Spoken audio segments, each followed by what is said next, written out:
Pessoal, não vamos esquecer de acionar o sino.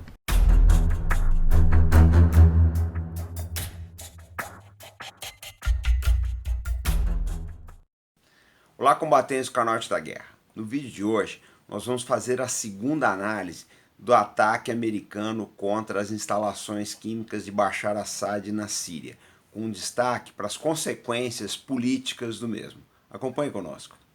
Bom, uma das primeiras constatações que nós estamos chegando é que provavelmente houve uma assim chamada concertação com os russos, né? Um acerto, né?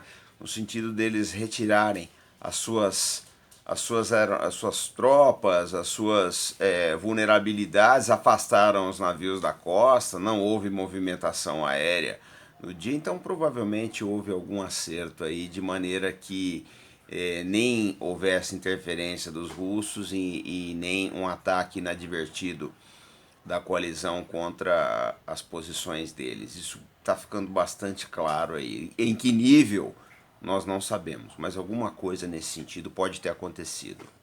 Bom, independente de tudo, os Estados Unidos já sinalizaram que devem conduzir sanções contra as empresas russas que fornecem material necessário à preparação de armas químicas do Assad. Então, essas empresas russas que fornecem esses insumos aí provavelmente vão enfrentar problemas aí de sanções a nível internacional, e o poder americano nesses casos é muito grande. O prejuízo financeiro deles vai ser grande. Uma outra coisa que tem que ser levada em consideração também é que esse ataque foi limitado tanto no tempo quanto no espaço. Foi um ataque curto, rápido, tá? E também de uma dimensão espacial bem reduzida. Ficou restrito àqueles depósitos onde se supõe que haveriam armas químicas ou sua fabricação, montagem de dispositivos, etc.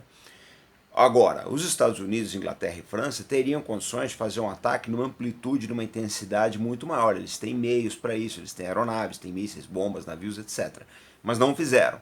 Ou seja, fica subentendido que a intenção ali não era provocar uma grande destruição, nem desabilitar o exército do Bashar Assad. A ideia central era mandar um recado dizendo, olha, nós podemos atingir, nós temos capacidade de fazê-lo limitadamente, mas podemos ampliá-lo em escala se for necessário. Vamos ver se esse recado vai funcionar. Mas não foi uma coisa assim de proporções dantescas, apocalípticas, como se esperava, nada disso. Gente, a Rússia, ela se encontra bastante cautelosa nessa situação toda. Por quê? Porque pode-se dizer o que for, com ataque, sem ataque, a Rússia é a grande vencedora. A Rússia e Irã são os grandes vencedores até o momento. Por quê?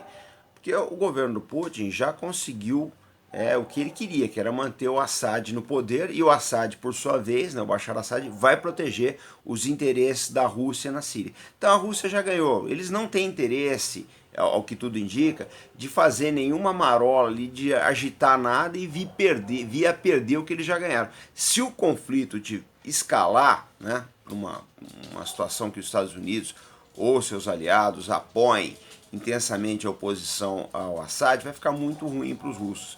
Então, para eles, talvez seja melhor engolir esse sapo, tá? Mas consolidar as posições que eles já ganharam ali, que não são poucas. Um outro fator interessante para ser analisado aqui, uma conjuntura interessante para nós trazermos aqui à luz na nossa análise, é a atuação do Conselho de Segurança da ONU, né? Porque se por um lado o Conselho de Segurança não consegue ser taxativo no sentido de condenar o Assad ou de tomar medidas mais duras, porque a Rússia sempre vai vetar, ele é membro permanente, por outro lado, esse mesmo conselho também não consegue condenar o recente ataque da coalizão. Por quê? Porque três dos países da coalizão, os 3 países são membros permanentes do Conselho de Segurança. Então, vamos lembrar, Conselho Permanente de Segurança da ONU é formado por 5 países, Estados Unidos, França, Rússia, China e Inglaterra, que foram os países que venceram a Segunda Guerra Mundial. Todos eles têm poder de veto. E se apenas um país votar, um país vetar uma resolução, ela não é aprovada. Então o que acontece? Na hora de condenar o Assad, a Rússia veta. Agora, na hora de condenar o ataque, os Estados Unidos vão vetar. Ora, diante desse mecanismo no Conselho de Segurança, desse modus operandi, nós temos que começar a perguntar se não está na hora de rever isso daí, porque já se notou o seguinte, esse sistema ele é injusto na medida que ele acaba privilegiando a decisão de uma grande potência em detrimento do interesse de todos os outros países. Eu acho que isso tem que ser repensado, né? Já está passando da hora. Agora, por outro lado, os Estados Unidos, França e Inglaterra também mostraram que não estão interessados numa escalada, né? A prova disso é o que eu falei agora há pouco aí, com relação ao fato de que o ataque foi limitado. Bom, gente, nós temos que olhar também uma outra coisa, né? Essa guerra já dura, está indo para 8 anos aí, ela já produziu mais de 6 milhões de refugiados internos na Síria e mais de 5 milhões de refugiados, gente que deixou o país, né? Não se tem consenso quanto ao número de mortos, oscila entre 320 e 450 mil, que é uma estimativa do Banco Mundial, há estimativas maiores, mas 85% dos mortos aí seriam de civis, mais de 20 mil crianças teriam morrido, ou seja, o país foi completamente arrasado, ganhe quem ganhar, quem já perdeu, não tem como, é o povo sírio. E também chegou no impasse pelo seguinte, se tirar o Assad, quem é que vai ficar no lugar dele, né? Sobre o Bashar Assad, nós estamos preparando um perfil, mas o que já se percebe é o seguinte, tem gente que acha que o Assad fez a Síria, não é bem assim. A Síria fez o Assad e o Assad acabou fazendo da Síria o que ela é hoje. Então uma coisa é consequência da outra. O problema todo é que na situação política, nas controvérsias políticas que tem ali na Síria, nas contradições dela, no desacerto, não se conseguiu produzir uma outra liderança, né?